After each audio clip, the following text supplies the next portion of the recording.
You put in the hours, you do the heavy lifting, you check every single box over and over, and yet, nothing happens.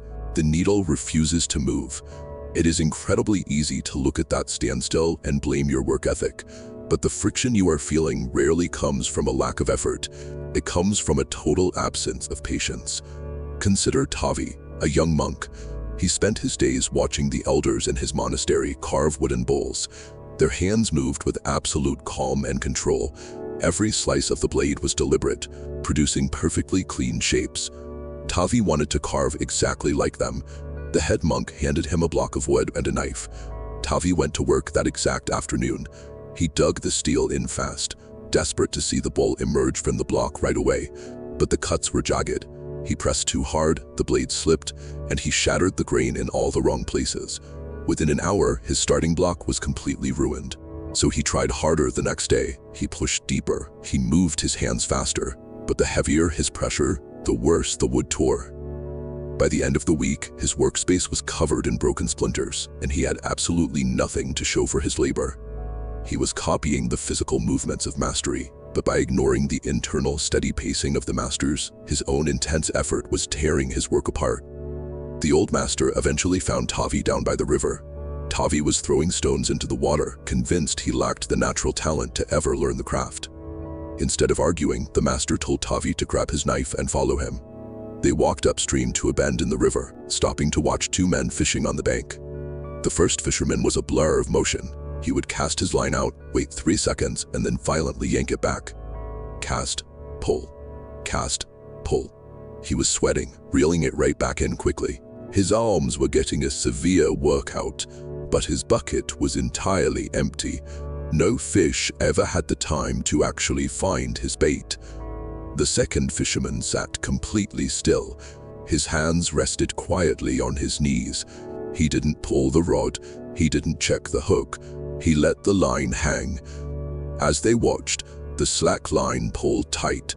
The second man lifted his rod with a slow, steady rhythm, pulling a heavy fish from the water and dropping it into a bucket holding 3 others.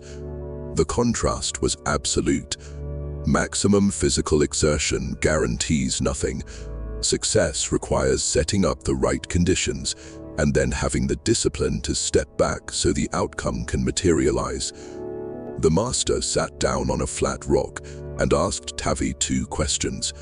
Who worked harder and who caught fish? Tavi pointed out the obvious. The first man did all the sweating, but the second man got the catch because he allowed time for the fish to arrive. The frantic man pulled his hook away before anything could happen. Look closely at that first fisherman. He has a functional rod. He brought the right bait. He is sitting in a river full of fish, yet he actively prevents his own catch by refusing to sit still. This is the trap. Effort without patience is just motion. It burns energy, but goes nowhere. The second fisherman understands something vital.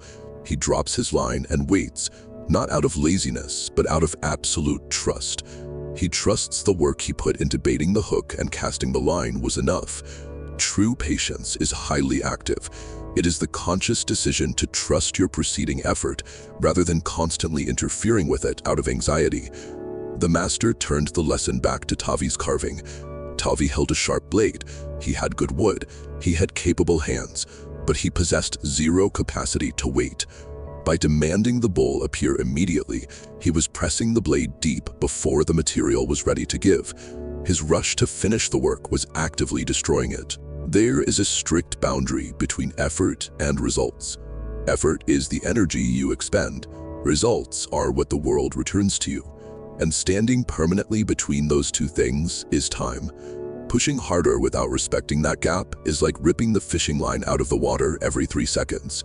It gives you the illusion of productivity, while you actively scare away the exact thing you were trying to catch. The next morning, Tavi picked up his block of wood. This time, he didn't force the blade. He rested it against the grain. He felt the tension of the wood, and he made one slow cut. Then he waited again. The bowl did not take shape quickly. It took days, but when the form finally emerged, the wood was flawless. Take a hard look at your own work. Are you putting in the hours but rushing past the waiting phase? If you know someone trapped in a cycle of impatient effort, share this with them and subscribe for more deep dives into the mechanics of success.